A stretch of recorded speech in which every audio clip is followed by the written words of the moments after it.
Hi everyone, welcome back to my channel, or if you're new here, my name is Sanjana and I talk all things Australian personal finance. So that's things like real estate, cryptocurrency, NFTs, budgeting, and as of recent I've delved into the world of stocks and ETFs. So if that's something of interest to you, please do subscribe to my channel down below and follow me over on my Instagram and TikTok accounts.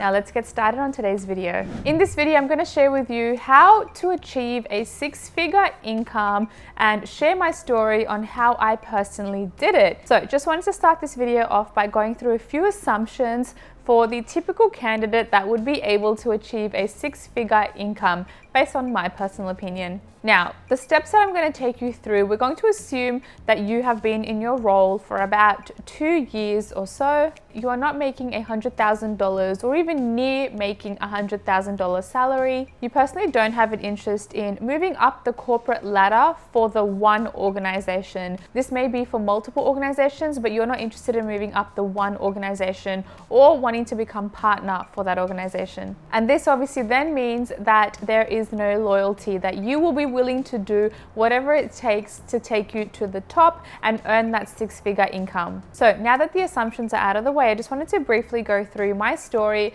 and how I achieved a six-figure income by the age of 24. Now, a bit of a backstory. So I started working at KPMG and I worked there as a graduate within the risk consulting division, and I worked there for about a year and a half.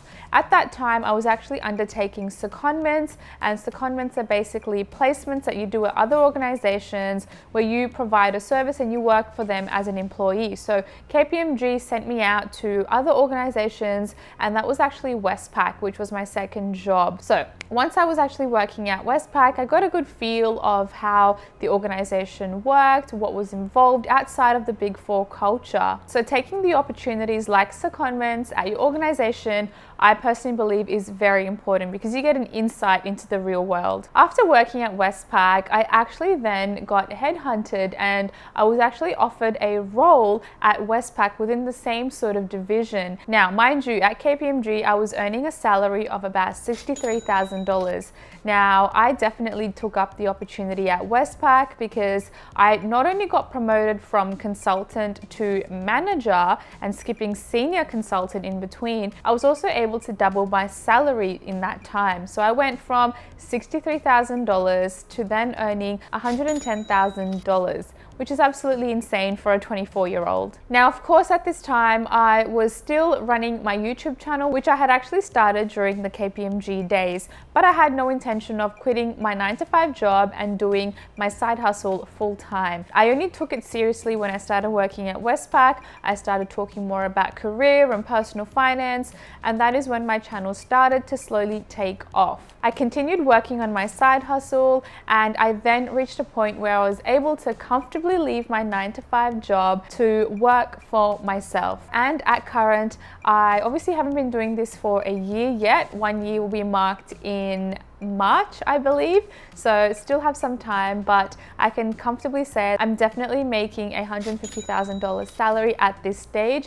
And of course, when you're in a field like this, the earning potential is definitely very high. Now, let's get on to the steps involved so that you can also reach a six-figure salary like I did. So if you're working a 9-to-5 job, I would highly suggest that you think about and reflect as to what you understand about the job that you do. Are you able to gain new experiences, new skills, new knowledge? Is there anything at all that you can do at this organization to really enhance your level of knowledge and your expertise? This could be maybe undertaking the CA, even though you don't need to do it, undertaking a CA or another equivalent program that is obviously going to be offered by the Big Four. Basically, think about everything that you can get for free before you do decide to leave that team. You want to make sure that you are a well-rounded person and you have all of the knowledge under your belt and you've learned everything that you possibly can. Now, this usually takes about 2 years to understand the role fully. Next step would be to ask for a promotion. Now, you will best know what works for your organization, how to make it happen. Usually this takes maybe a year to 2.5 years for organizations, but if you've been accelerating your time at your job and you're taking the time out to really strengthen those ties with your colleagues, your managers, network, and really understand the job inside out, there is no reason for you to actually ask for a promotion at an accelerated or fast-track pace compared to your colleagues. I know a lot of us fear asking for promotions, but if you feel like you've done all the necessary steps, you need to make sure you're confident first of all. And if you feel you've done all the necessary steps, then ask for that promotion. Now, next step would be, if you're not able to get that promotion, obviously, then you would need to consider changing divisions. I'm not saying to change organizations just yet. Consider changing divisions, and consider especially changing divisions that you know have a higher earning potential. So, for example, I know this for sure, and I know it's a fact that people who work in the audit field are not going to have a high earning potential because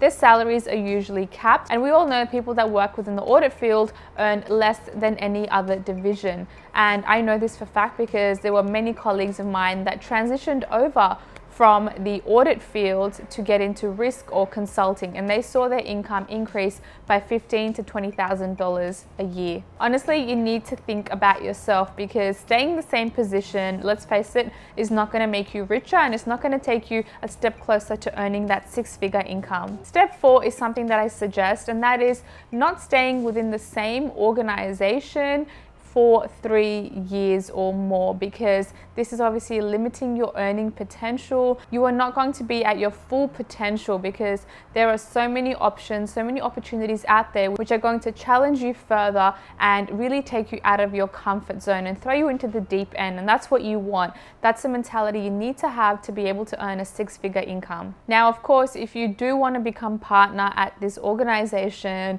that means you've got loyalty, but let me tell you, your earning potential is not going to be as great as compared to people that have no loyalty and are actually willing to fast track their careers and leapfrog to get another job at a higher paying rate. Step 5 is to leverage your experience, leverage your knowledge, your skill set, and jump ship. This means change organizations and do what you need to make sure you earn that six-figure income. This is personally what I did at KPMG to leave and land me the job at Westpac. Step 6 is, while you are working, to really try and think of a side hustle that you're able to maintain and actually turn into a future potential business, if that's what you're after. Now, based on the assumptions, we are looking at a person who is willing to do whatever it takes to earn a six-figure income. So this is something that you're going to have to think about, to start a side hustle that can potentially earn you a passive income. If not a passive income, then maybe it's an income that will definitely generate more than your 9-to-5 job.